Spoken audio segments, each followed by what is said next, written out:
Even at 2 in the morning, the modern corporate environment never actually shuts down. Our phones sit brightly lit on our nightstands, quietly collecting market updates, breaking news, and endless threads of messages. This constant barrage has sparked a debate among high performers. Are our nervous systems biologically stuck in sympathetic overdrive, constantly bracing for a physical threat? Or are we simply surrendering to bad digital habits? The biological argument points straight to cortisol. Every vibration in your pocket triggers a tiny evolutionary fight or flight response. Your brain misinterprets a late-night email from the CEO as a predator, trapping your stress hormones in the on position. The psychological argument takes a different angle. We aren't in any real danger. We habitually reach for our screens to seek out the comfortable distraction of a new notification, actively avoiding the discomfort of deep, focused work. To accurately treat executive burnout, we have to audit a simple intervention, taking exactly 1 minute to breathe. We need to determine if 60 seconds of air is a biological reset switch for your body or a psychological break from your screen. We can test this by looking at immediate stress relief. We'll compare a physical technique, the Physiological Sigh, against a mental practice known as Vipassana observation. This animated graph tracks heart rate against lung capacity. 2 sharp inhales inflate the alveoli. A long exhale acts as a physical break, dropping the heart rate. The psychological counter approach simply observes the breath, building a deliberate mental gap between incoming stimulus and automatic reaction. You can test this buffer today. The next time a high-friction, demanding email lands in your inbox, enforce a mandatory 60-second observational pause before you even open a reply window. Immediate stress relief doesn't require you to quit your job or retreat to a mountain monastery. You only need a reliable mechanism to interrupt your own reactive loop. Theory often falls apart in the real world. A tiny breathing habit has to survive the fast, unavoidable momentum of a packed 10-hour block of back-to-back corporate meetings. This is where we shift from reactive damage control to proactive performance.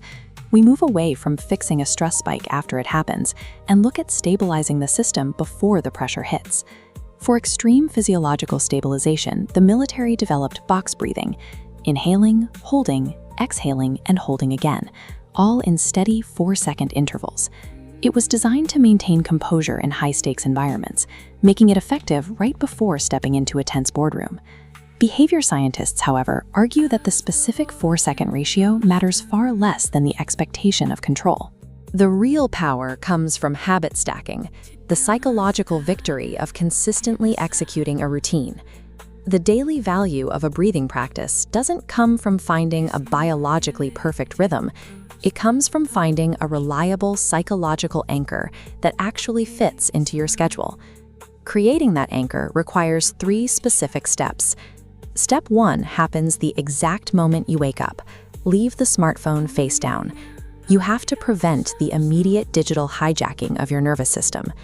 Step 2 leverages BJ Fogg's habit stacking methodology. You tie your new routine to a completely automated daily action. Use the exact moment your morning espresso is brewing as your unmissable trigger. Step 3 is the execution. Commit to exactly 60 seconds of structured breathing or simple observation while the coffee drips. Do this before you interact with a single email or headline. While extreme stress testing methods exist, like plunging into an ice tank to force physical adaptation, these high-intensity interventions are unnecessary for a functional baseline. The most effective routine for an executive is the one with the lowest possible psychological barrier to entry.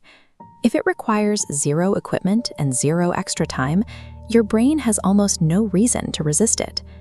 So what happens when you repeat this 60-second habit for 6 straight months?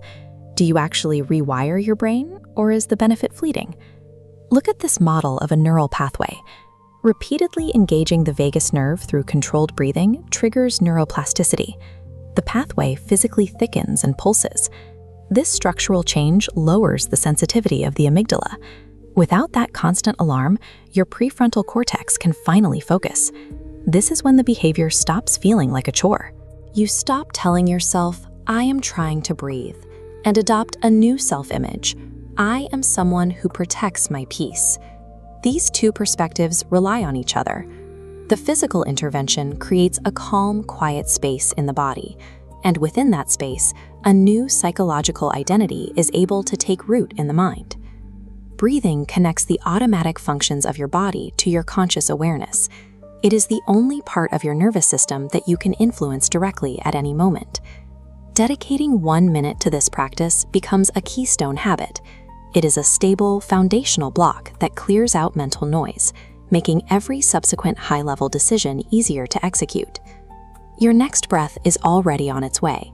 You can let it happen automatically and simply react to your environment, or you can consciously take hold of it and use it to lead. Leading an organization effectively doesn't start with reorganizing your entire calendar. It starts the moment you take absolute control of your next 60 seconds.